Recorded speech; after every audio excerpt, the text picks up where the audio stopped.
Students, আজকে তোমাদের শুরু করছি দ্য স্ট্রং রুটস নামক যে গল্পটি এপিজে আব্দুল কালামের লেখা, সেই গল্পের সকল এসিকিউ নিয়ে সম্পূর্ণ আলোচনা। এর আগের ভিডিওতে তোমরা দেখেছো স্ট্রং রুটস নামক যে গল্পটি, সেই গল্পের এমসিকিউ কী এমসিকিউ আছে সেই বিষয়ে তোমাদের আলোচনা করা হয়েছে। আজকে তোমাদের স্ট্রং রুটস গল্পটির সম্পূর্ণ এসিকিউ নিয়ে আলোচনা করা হবে। তার সাথে সাথে যে প্রশ্নগুলো বিগত 5 বছরে এইচএসে এসেছিল সেই প্রশ্নগুলো নিয়েও আলোচনা করা হবে। তাহলে চলো আজকের ভিডিওটি শুরু করা যাক।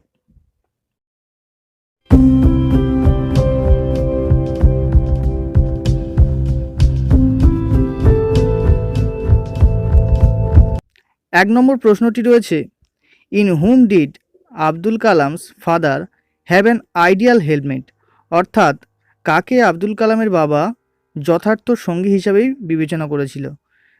তাহলে উত্তর কী হবে? Abdul Kalam's father had an ideal helpmate in his wife Asiamma. এটা 2015 সালে এইচএসে এসেছিল। যে প্রশ্নগুলো এইচএসে এসেছিল বিগত বছরে সেগুলো দেখো হাইলাইট করা আছে, তোমরা দেখে নিতে পারো। 2 নম্বর প্রশ্ন, who was bestowed the title of Bahadur in strong roots.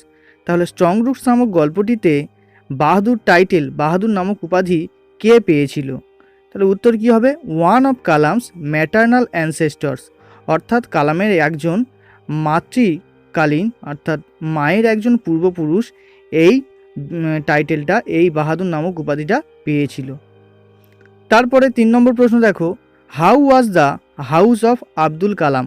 এই প্রশ্নটা কত রকমভাবে আসে দেখো। তাহলে আব্দুল কালামের বাড়িটা কেমন ছিল, বা in what kind of house did Abdul Kalam live in his childhood. তাহলে তার শৈশবে আব্দুল কালাম কেমন ধরনের বাড়িতে থাকতো। অথবা দিয়ে রয়েছে দেখো, describe the ancestral house of Kalam. তাহলে কালামের অ্যানসেস্ট্রাল হাউসটি সম্পর্কে বর্ণনা করো। এটা 2018 সালে এইচএসে এসেছিল। চলো উত্তরটা দেখে নাও। Kalam lived in his ancestral house. Kalam তার পূর্বপুরুষের বাড়িতেই থাকতো। Which was a fairly large pucca house, যেটা ছিল মোটামুটি একটা বড় ধরনের পাকা বাড়ি। Made of limestone and brick, যেটা চুন সুরকি এবং ইট দিয়ে তৈরি। On the mosque street in Rameswaram, যেটা কোথায় অবস্থিত? রামেশ্বরমের মস্ক স্ট্রিটে। It is build in the mid of 19th century, এটা 19 শতকের মাঝামাঝি সময়ে তৈরি হয়েছিল।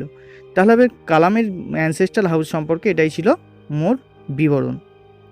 এই প্রশ্নটা তোমরা যদি ভালো করে রাখো দেখবি এর মধ্যে থেকে এসএকিউ প্রশ্ন হয়। তারপরে 4 নম্বর প্রশ্ন দেখো, হোয়ার ওয়াজ এপিজে আব্দুল কালাম বর্ন, অথবা দিয়ে রয়েছে in which town was Abdul Kalam born. তাহলে কোথায় জন্মগ্রহণ করেছিল বা কোন শহরে আব্দুল কালাম জন্মগ্রহণ করেছিল। এটাও এইচএসে এসেছিল 2016 সালে। তাহলে Abdul Kalam was born at Rameswaram in Tamil Nadu. তাহলে তামিলনাড়ুর রামেশ্বরম নামক জায়গাতে কালাম জন্মগ্রহণ করেছিল। হু ওয়ার কালামস পেরেন্টস, কালামের বাবা মা কে ছিল, অর্থাৎ কালামের পিতামাতার নাম কী ছিল। তাহলে দেখো, Jainul Abedin was APJ Abdul Kalam's father and Asiamma was his mother. তাহলে কালামের বাবা মা ছিল কি? জৈনুল আবেদিন এবং আসিয়াম্মা। তোমরা অবশ্যই এই প্রশ্নগুলো পড়ার আগে আমার বিগত যে পার্ট 1, পার্ট 2 এবং পার্ট 3 আকারে তোমাদের যে স্ট্রং রুট গল্পটা পড়া হয়েছিল অবশ্যই তোমরা একবার পড়ে নেবে, বা সেই ভিডিওগুলো একবার তোমরা দেখে নেবে। আশা করি সেই ভিডিওগুলো দেখলে এই প্রশ্নগুলো তোমাদের খুব সহজেই বুঝতে পারবে। তারপরে প্রশ্ন 6 নম্বর প্রশ্ন, what according to Kalam did his father possess. তাহলে কালামের মত অনুসারে তার বাবা কিসের অধিকারী ছিল? তাহলে according to Kalam his father possessed great innate wisdom. তাহলে কালামের মত অনুসারে তার বাবা ছিল গভীর, মহান, অনেক বেশি ইননেট উইজডম, অর্থাৎ স্বাধিকার জ্ঞানের অধিকারী ছিল। And a true generosity of spirit, এবং একজন মহানুভব ব্যক্তিও ছিলেন। What does Kalam right about his father's education and wealth. তাহলে কালাম তার বাবার এডুকেশন, তার বাবার শিক্ষা দীক্ষা এবং সম্পত্তি সম্পর্কে কি বলেছেন? তাহলে according to Kalam his father Zainul Abedin had neither much formal education নর মাচ ওয়েলথ। তাহলে কালামের মতে তার বাবার খুব বেশি শিক্ষা দীক্ষাও ছিল না বা খুব বেশি সম্পত্তিও ছিল না। In which things Kalam's father had no fascination. তাহলে কোন বিষয়ে কালামের বাবার কোনো উচ্চাকাঙ্ক্ষা ছিল না, বা what did Kalam's father use to avoid. কালামের বাবা কি এড়িয়ে চলতো, এটা 19 সালে এসেছিল। তাহলে কালামের বাবা কি এড়িয়ে চলতো না, Kalam's father use to avoid all inessential comforts and luxuries. তাহলে কালামের বাবা সকল অপ্রয়োজনীয় স্বাচ্ছন্দ্য এবং বিলাসিতাকে এড়িয়ে চলতো। তারপরের প্রশ্ন, however all necessities were provided for. যাই হোক সকল প্রয়োজনীয় জিনিসপত্র সরবরাহ করা হতো। ডট ডট ডট দেওয়া রয়েছে। What basic necessities does the speaker mention here. তাহলে এখানে কোন বিশেষ জিনিসের কথা বলা হয়েছে। তাহলে কোন বিশেষ জিনিসের কথা বলা হয়েছে, the speaker APJ Abdul Kalam, Kathak APJ Abdul Kalam mentions উল্লেখ করেন food, medicine and clothing as basic necessities. তাহলে বেসিক তার প্রধান চাহিদাগুলো কী কী ছিল, সাধারণ চাহিদাগুলো কী কী ছিল না, খাদ্য, জামা কাপড়, ওষুধপত্র, এগুলো ছিল সাধারণ চাহিদা যেগুলো তাদের যথাযথভাবে সরবরাহ করা হতো। তারপরে প্রশ্ন, why has Kalam used the adjective austere to describe his father. তাহলে কালাম কেন এই অস্টিয়ার মানে বিলাসিতা শব্দটি অ্যাডজেক্টিভটি ব্যবহার করেছে তার বাবার সম্পর্কে। তাহলে হোয়াইল ডেসক্রাইবিং হিজ ফাদার, তার বাবাকে বর্ণনা করার সময় Abdul Kalam has used the adjective, Abdul Kalam এই অ্যাডজেক্টিভটি ব্যবহার করেছে to point out his father's plain and simple lifestyle. তাহলে কি উল্লেখ করার জন্য, তার বাবার সাধারণ এবং সরল জীবনযাপন উল্লেখ করার জন্য এই বিলাসিতাহীন নামক অ্যাডজেক্টিভটা এখানে ব্যবহার করেছে। তারপরের প্রশ্ন, how does Kalam compare his looks in his childhood with that of his parents. তাহলে তার বাবা মার কাছে সে নিজেকে কেমনভাবে বর্ণনা করেছে, অথবা দিয়ে একটা প্রশ্ন রয়েছে দেখো, how does Kalam describe his appearance in childhood. তাহলে কালাম তার উপস্থিতি, তার কেমন দেখতে ছিল, তার আবির্ভাব কেমনভাবে বর্ণনা করেছেন না, in APJ Abdul Kalam's opinion, Abdul কালামের মতে হি ওয়াজ এ শর্ট বয়, সে ছিল একটা ছোটোখাটো বালক, উইথ র্যাডার আনডিস্টিংগুইশড লুক, বরঞ্চ কুৎসিত কদাকর দেখতে, while his parents were tall and handsome, যেখানে তার বাবা মা ছিল লম্বা এবং সুশ্রী। How many pupil did Kalam's mother feed everyday. তাহলে কতজন লোকজনকে কালামের মা প্রতিদিন খাওয়াতো। তাহলে although APJ Abdul Kalam could not recall the exact number of pupil, যদিও কালাম কতজন লোকজনকে খাওয়াতো সেই সঠিক সংখ্যা তার মনে নেই, বাট হি ওয়াজ শিওর, কিন্তু সে নিশ্চিত ছিল যে more outsiders ate with them, অনেক বেশি বাইরের লোক তাদের সাথে খেত, then the total number of family members. তাহলে পরিবারের যতজন সদস্য ছিল তার থেকে অনেক বেশি বাইরের লোকজন তাদের বাড়িতে খেত। উইথ হুম ডিড কালাম ইট, তাহলে কার সঙ্গে কালাম খেত না, normally APJ Abdul Kalam would eat with his mother sitting on the floor of kitchen. তাহলে রান্নাঘরের মেঝেতে তার মায়ের সাথে বসে আব্দুল কালাম ভাত খেত। What would Kalam's mother serve at lunch.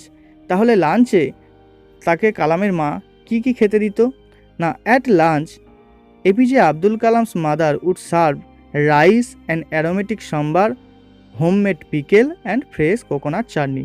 তোমরা এই গল্পগুলো পড়ার সময় আমি কিন্তু এগুলো বারবার পয়েন্ট করে করে বলে দিয়েছি, অবশ্যই তোমরা আগের ভিডিওগুলো দেখে নেবে। তারপরে প্রশ্ন, how was the locality where Kalam lived. তাহলে কালাম যেখানে বসবাস করতো সেই লোকালিটিটা কেমন ছিল, অথবা দিয়ে দেখো, in what kind of locality did Kalam lived when he was young. যখন সে কম বয়সী ছিল, যুবক ছিল, তখন যে লোকালিটি এরিয়াতে সে বসবাস করত সেই লোকালিটি কেমন ছিল। তাহলে Abdul Kalam's locality was Muslim dominated, though a lot of Hindu families lived there amicably. তাহলে কালামের যে লোকালিটিতে যে এলাকায় বসবাস করতো সেখানে ছিল বেশিরভাগই মুসলিম অধ্যুষিত, কিন্তু সেখানে প্রচুর হিন্দু ফ্যামিলিও খুব বন্ধুত্বপরায়ণভাবে বসবাস করত। তারপরে 16 নম্বর প্রশ্ন, what idea did Kalam had about the meaning of Arabic prayers chanted at mosque. তাহলে মসজিদে যে ভাষা, অ্যারাবিক ভাষায় প্রার্থনা করা হতো, সেই ভাষা সম্পর্কে কালামের কি ধারণা ছিল? তাহলে উত্তরটা দেখে নাও। কালাম হ্যাড অ্যাবসলিউটলি নো আইডিয়া, কালামের কোনো ধারণাই ছিল না about the meaning of the Arabic prayers, সেই অ্যারাবিক প্রার্থনা সম্পর্কে কালামের কোনো ধারণাই ছিল না। চ্যান্টেড অ্যাট দ্য মস্ক, যেটা মসজিদে প্রার্থনা করা হতো। Why would people of different religions wait outside the mosque for Kalam's father? তাহলে কালামের বাবার জন্য বিভিন্ন ধর্মের মানুষ কেন বাইরে, মসজিদের বাইরে অপেক্ষা করত? তাহলে pupil of different religions wait for Kalam's father for the sanctification of the water. তাহলে সেই জলকে, বিশুদ্ধ জল নেওয়ার জন্য, that they would take for home invalids, তারা যেটা তাদের বাড়িতে অসুস্থ রোগীদের নিয়ে যেত, সেই বিশুদ্ধ জল কালামের বাবার কাছ থেকে নেওয়ার জন্য তারা বাইরে অপেক্ষা করত। তারপরে 18 নম্বর প্রশ্ন, how would Kalam's father sanctify water? তাহলে কিভাবে সেই জলকে কালামের বাবা শুদ্ধ করে দিত বা মন্ত্রপুত করে দিত? What did Kalam's father do with the bowels of water? অথবা দিয়ে দেখো কি করতো সেই বাটির জল নিয়ে কালামের বাবা। তাহলে APJ Abdul Kalam's father would sanctify water by dipping his finger tips. তাহলে কালামের বাবা সেই জলের মধ্যে তার আঙুলের ডগা ডুবিয়ে দিত ইন দ্য ওয়াটার, জলেতে, অ্যান্ড সেইং এ প্রেয়ার্স, এবং কিছু প্রার্থনা করত। তারপরের প্রশ্ন দেখো, why would people after being cured visit Kalam's house? তাহলে লোকজন সুস্থ হয়ে যাওয়ার পর কালামদের বাড়িতে কেন আসতো বা কি করতে আসতো? আফটার বিং কিওর্ড, সুস্থ হয়ে যাওয়ার পর, people would visit APJ Abdul Kalam's house, APJ Abdul কালামের বাড়িতে আসতো কি করতে না, to offer thanks to his father, তার বাবাকে ধন্যবাদ জানানোর জন্য তাদের বাড়িতে আসতো। How would Kalam's father react when people after being cured offered him thanks? তাহলে কালামের বাবা কীরকম প্রতিক্রিয়া দিত যারা সুস্থ হওয়ার পর তাদের বাড়িতে কালামের বাবাকে ধন্যবাদ জানাতে আসতো? তাহলে কীরকম প্রতিক্রিয়া দিত না, when people after being cured, সুস্থ হয়ে যাওয়ার পর যখন লোকজন উড অফার থ্যাঙ্কস, ধন্যবাদ জানাতো, APJ Abdul Kalam's father always smiled, কালামের বাবা হাসতো, and ask them to thank Allah the merciful. তাহলে সেই দয়াময়, করুণাময় ভগবানকে, ঈশ্বরকে ধন্যবাদ জানাতে বলতো। তারপরের প্রশ্ন, why was Kalam's father well known in his locality? তাহলে কালামের বাবা সেই তার এলাকাতে কেন বিখ্যাত ছিল? তাহলে Kalam's father was well known in his locality, কালামের বাবা বিখ্যাত ছিল সেই এলাকাতে, because he had an inborn wisdom, তার ছিল একটা সজ্ঞান, মেধা, তাহলে জন্মগত মেধা, and a true generosity of spirit, এবং মহানুভবতা। তাহলে একটা আত্মার, একটা মনের দিক থেকে মহান মানুষ এবং সহজাত বুদ্ধিমান হওয়ার জন্যই তার বাবা বিশাল পরিচিত ছিল তাদের এলাকাতে। What did people do with the water? তাহলে লোকজন সেই জল নিয়ে কি করতো? In strong roots people carried the water to home and use for invalids. তাহলে লোকজন কি করতো না, জল নিয়ে বাড়িতে যেত এবং কাদের জন্য ব্যবহার করতো? যারা অসুস্থ তাদের জন্য। Who was the high priest of Shiva temple? তাহলে হাই প্রিস্ট শিবা টেম্পল নামক যে মন্দির ছিল, সেই মন্দিরের উচ্চ পুরোহিত কে ছিল না, পক্সি লক্ষ্মণা শাস্ত্রী। অবশ্যই তোমরা এই বানানটা কিন্তু ভালো করে পড়বে, এর আগেও টেক্সট পড়াতে গিয়েও আমি বলেছি। তাহলে Pakshi Lakshmana Shastri was the high priest of Rameswaram temple and a very close friend of Abdul Kalam's father, এবং একজন খুব কালামের বাবার কাছের বন্ধু। তাহলে এখানে যদি প্রশ্ন করা হয় যে শিবা টেম্পলের হায়েস্ট প্রিস্ট কে ছিল, না পক্সি লক্ষ্মণা শাস্ত্রী, তাহলে এখান থেকে আবার এটাও প্রশ্ন যদি করা হয় যে পক্সি লক্ষ্মণা শাস্ত্রী কে ছিল, না শিবা টেম্পলের হায়েস্ট প্রিস্ট, ঘুরিয়েও প্রশ্ন আসতে পারে। এই প্রশ্নটা দেখো 15 সালে এসেছিলো, আবার 17 সালেও এসেছিল। পরের প্রশ্ন দেখো, how was the relationship between Kalam's father and Pakshi Lakshmana Shastri? তাহলে পক্সি লক্ষ্মণা শাস্ত্রী এবং কালামের ফাদারের মধ্যে কীরকম সম্পর্ক ছিল না, Pakshi Lakshmana Shastri and Kalam's father were intimate friends, তাহলে ছিল ভালো বন্ধু। তাহলে whom did Kalam's father to be a very close friend to his father? তাহলে whom did Kalam consider to be a very close friend to his father? তাহলে কালামের বাবার ভালো বন্ধু কে ছিল? এটা 19 সালে এসেছিল। দেখো একটা প্রশ্ন কত রকমভাবে ঘুরিয়ে ফিরিয়ে আসতে পারে, তার উদাহরণ তোমরা এখানে দেখতে পাচ্ছ। তাহলে Kalam consider Pakshi Lakshmana Shastri the head priest of Shiva temple of Rameswaram to be a close friend of his father. তাহলে পক্সি লক্ষ্মণা শাস্ত্রী ছিল তার বাবার সবথেকে ভালো বন্ধু। তাহলে প্রশ্নগুলো তোমরা দেখো বারবার কত রকমভাবে প্রশ্ন ঘুরিয়ে আসে। এগুলো কিন্তু অবশ্যই তোমরা একটু লক্ষ্য করবে এবং ভালোভাবে পড়ার চেষ্টা করবে। How were Kalam's father and Pakshi Lakshmana Shastri dressed while discussing spiritual matters? তারা যখন আধ্যাত্মিক বিষয় আলোচনা করতো তারা তাদের পোশাক কেমন পরে থাকতো?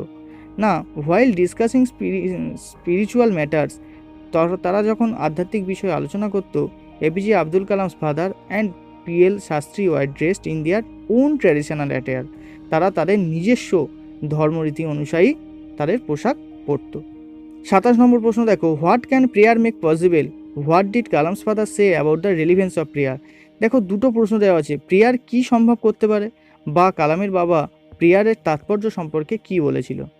তাহলে prayer can make possible A communion of spirit between people. তাহলে প্রার্থনা করতে পারে কি একটা আত্মার মিল, কিসের মধ্যে? লোকজন এবং আত্মার মধ্যে যে একটা সমন্বয় ঘটাতে পারে এই প্রেয়ার। তারপরে where does the superiority of the cosmos lie? তাহলে কসমস মানে এই মহাজগতের সুপিরিয়রিটিটা কোথায় অবস্থিত? না, the superiority of cosmos lies in the fact that cosmos knows no division, wealth, age, caste or creed. তাহলে এই যে কসমসের কিসের সুপিরিয়রিটি? কসমস কোনো ডিভিশন জানে না। এই মহাজাগতিক যে জ্ঞান সেটা কোনো ডিভিশন জানে না, ধর্ম, বর্ণ, জাতি, সম্পত্তি কোনো ডিভিশন বা বিভেদ জানে না। পরের প্রশ্ন, how did Kalam's father look আপন এভরি হিউম্যান বিং? তাহলে প্রত্যেক হিউম্যান বিং, মানব জাতিকে কালাম কিভাবে দেখত? না, Kalam's father looked upon every human being as a specific element, একটা বিশেষ পদার্থ হিসাবে দেখত, within the whole of the manifest divine being, যার মধ্যে একটা ম্যানিফেস্ট মানে বিশেষ একটা ঐশ্বরিক ক্ষমতা আছে, সেই হিসেবেই কালামের বাবা দেখত। What does Kalam's father say about relevance of prayer? তাহলে প্রেয়ারের তাৎপর্য হিসাবে কালামের বাবা কি বলেছে? সেই একই জিনিস দেখো, এটা 2018 সালে আবার এসেছিল। তাহলে Kalam's father says that when one prays one became the part of cosmos, যখন একজন প্রার্থনা করে একজন মহাজাগতের অংশ হিসেবে পরিণত করে, এবং it make possible the communion of spirit between people, এবং এটা আত্মা এবং মানুষের মধ্যে একটা সমন্বয় গড়ে তোলে। তারপরে প্রশ্ন, what according to Kalam's father does adversity always present? তাহলে অ্যাডভার্সিটি অর্থাৎ বৈপরত্য সবসময় কি উপস্থাপিত করে, কি নিয়ে আসে? তাহলে according to Kalam's father adversity presents opportunities for introspection. তাহলে অ্যাডভার্সিটি সর্বদা আত্মপক্ষের বিষয়টাই নিয়ে আসে। তারপরের লাইনে দেখো, adversity always presents opportunities for introspection, who said this and in what context? তাহলে কে এটা বলেছেন? আব্দুল কালামের বাবা। কি হিসাবে? না, হিউম্যান মিজারি, মানুষের দুর্দশার ক্ষেত্রে এটা তিনি বলেছেন। His answer filled me with a strange energy and enthusiasm. তাহলে তার প্রশ্নের উত্তর আমাকে ভরিয়ে তুলেছিল একটা বিশাল এনার্জি এবং এনথুজিয়াজম, একটা বিশাল একটা শক্তি এবং একটা উদ্দীপনায় ভরিয়ে তুলেছিল। তাহলে whose answer does the speaker refer to? তাহলে কার অ্যান্সারের কথা বলা হয়েছে? না, the speaker APJ Abdul Kalam refers to the answer given by his father. তাহলে আব্দুল কালাম তার বাবার যে উত্তর দিয়েছিল সেই উত্তরের কথাই বলেছেন। Then he answered in a low deep voice. তারপর তিনি উত্তর দিলেন একটা নিচু এবং গম্ভীর সুরে। What was the impact of the answer upon the writer? এই উত্তরের প্রভাব রাইটারের উপর কী পড়েছিল? বা what did the answer of Kalam's father fill Kalam with? তাহলে কালামের বাবার উত্তর কালামকে কি পরিপূর্ণ করেছিল? তাহলে the answer fill the writer অর্থাৎ লেখককে ভরিয়ে তুলেছিল APJ Abdul কালামকে with a strange energy, একটা অদ্ভুত শক্তি, অ্যান্ড এনথুজিয়াজম, একটা উদ্দীপনাতে। পরের প্রশ্ন দেখো, what role did Kalam's father play for people in distress? তাহলে মানুষ দুর্দশায় পড়লে কালামের বাবা কি করতো? APJ Abdul Kalam's father was the medium of communication. তাহলে কালামের বাবা একটা মধ্যস্থতাকারী হিসেবে কাজ করতো ফর দ্য ডিস্ট্রেস পিপল, সেই দুর্দশা সম্পন্ন মানুষদের, ইন দেয়ার এফর্টস, তাদের প্রচেষ্টা, টু অ্যাপিজ ডেমনিক ফোর্সেস, সন্তুষ্ট করতে সেই শয়তানি শক্তিগুলোকে, অশুভ শক্তিগুলোকে, কিসের দ্বারা? উইথ প্রেয়ার্স অ্যান্ড অফারিংস, প্রার্থনা এবং অঞ্জলির দ্বারা। তারপরে প্রশ্ন দেখো, who try to propitiate demonic force with prayers and offerings? তাহলে কে চেষ্টা করতো সেই দৈব শক্তিগুলিকে, সেই অশুভ শক্তিগুলিকে তুষ্ট করতে? না, people in distress try to propitiate demonic force. লোকজন যখন বিপদে পড়তো তারাই চেষ্টা করতো সেই দৈব শক্তিগুলিকে, সেই অশুভ শক্তিগুলিকে দমন করতে। Why do people in distress offer prayers to demonic forces? তাহলে কেন লোকজন সমস্যায় পড়লে প্রে করতো, সেই প্রার্থনা করতো সেই ডেমনিক ফোর্স, সেই অশুভ শক্তিগুলোকে নাশ করার জন্য? কারণ তারা চেষ্টা করতো people in distress offer prayers to demonic force to appease them. সেই অশুভ শক্তিগুলোকে তুষ্ট করে তাদের দমন করার চেষ্টা করা হতো। তারপরের প্রশ্ন, this is not a correct approach at all and should never be followed. এটা একটা সঠিক পন্থা নয় এবং এটা কখনো অনুসরণ করা উচিত নয়। What is the approach refer to here? এখানে কোন অ্যাপ্রোচের কথা, কোন পথের কথা বলা হয়েছে? The approach refer to here, যে দৃষ্টিভঙ্গির কথা এখানে বলা হয়েছে, is the attempt to propitiate demonic force. যেভাবে সেই অশুভ শক্তিগুলিকে দমন করা হয় with prayers and offerings through a medium, একটা মধ্যস্থতাকারীর সাহায্যে, একটা মাধ্যম দ্বারা সেই অশুভ শক্তিগুলিকে দমন করে তুষ্ট করার চেষ্টা করা হয়, সেই পথের কথাই বলা হয়েছে। Whenever they reach and impasse, যখন তারা প্রচণ্ড সংকটের মধ্যে দিয়ে যায়, দে লুক ফর সামওয়ান, তারা কাউকে খোঁজে, to show them the way out, সেই পথ থেকে উদ্ধার করার জন্য। What is an impasse here? এখানে চরম সংকট বলতে কি বোঝানো হয়েছে? না, here and impasse is a situation. এখানে ইম্প্যাসি হয় একটা পরিস্থিতি, in which further development is impossible, যে পরিস্থিতিতে মানুষ আর কোনো উন্নতি করতে পারে না, উন্নতি অসম্ভব হয়ে দাঁড়ায়, সেই পরিস্থিতি হলো কি না ইম্প্যাসি। তারপরের প্রশ্ন দেখো, what difference according to Kalam's father must one understand? তাহলে কালামের বাবার কথা অনুযায়ী কিসের পার্থক্য মানুষকে বুঝতে হবে? না, according to Kalam's father one must understand the difference between a fear ridden vision of destiny and the vision of finding out the enemy within our self that prevents us from fulfilling our needs. তারপরে প্রশ্ন, who actually penned strong roots? কে strong roots গল্পটা প্রকৃতপক্ষে লিখেছে? না, Arun Tiwari penned strong roots by collecting doctor APJ Abdul Kalam's recollection of childhood and family background. তাহলে তার childhood আর family ব্যাকগ্রাউন্ডের নিয়ে এপিজে আব্দুল কালামের লেখা স্ট্রং রুটস থেকে এপিজে আব্দুল কালামের লেখা গল্প থেকে অরুণ তিয়ারি স্ট্রং রুটস গল্পটা লিখেছে। What is the source of strong roots? তাহলে স্ট্রং রুটসের সোর্স কি? না, স্ট্রং রুটসের সোর্স হচ্ছে autobiography of wings of fire. তাহলে কালামের সব থেকে বেশি বিকৃত বই উইংস অফ ফায়ার থেকেই নেওয়া হয়েছে। What would Kalam's father would start his day? তাহলে কালামের বাবা দিন শুরু করতো কখন? না, after reading the namaz Kalam's father would walk down to their coconut grove and return with about a dozen coconuts. তাহলে কোকোনাট নিয়ে ফিরে কালামের বাবা নামাজ ছেড়ে কোকোনাট নিয়ে ফিরে সে তার দিন শুরু করতো। How would Kalam's father carry the coconut? তাহলে কীভাবে কোকোনাটগুলো বয়ে নিয়ে আসতো? না, Kalam's father would carry home the coconut tied together and thrown over his soldiers. তাহলে একসঙ্গে বেঁধে তার কাঁধের উপর ফেলে কোকোনাটগুলো সে নিয়ে আসতো। When would Kalam's father have his breakfast? কালামের ফাদার কখন ব্রেকফাস্ট করতো? না, after the namaz and his usual visit to the coconut grove Kalam's father would have his breakfast. তাহলে সেই প্রত্যেক দিন ভোরবেলা নামাজ পাঠ করে এবং সেই বাগান থেকে হেঁটে আসার পর সে তার ব্রেকফাস্ট করতো। In which special area Kalam try to emulate his father? তাহলে কোন বিশেষ ক্ষেত্রে কালাম তার বাবাকে অনুসরণ করার চেষ্টা করেছে? না, Abdul Kalam has tried to emulate his father in his own world of science and technology. তার নিজস্ব জগৎ, বিজ্ঞান এবং কারিগরি বিদ্যার যে নিজস্ব জগৎ, সেই জগতে কালাম তার নিজের বাবাকে অনুসরণ করার চেষ্টা করেছে সারা জীবন ধরে। তারপরের প্রশ্ন দেখো, what is Kalam's opinion about divine power? Divine power সম্পর্কে কালামের মতামত কি?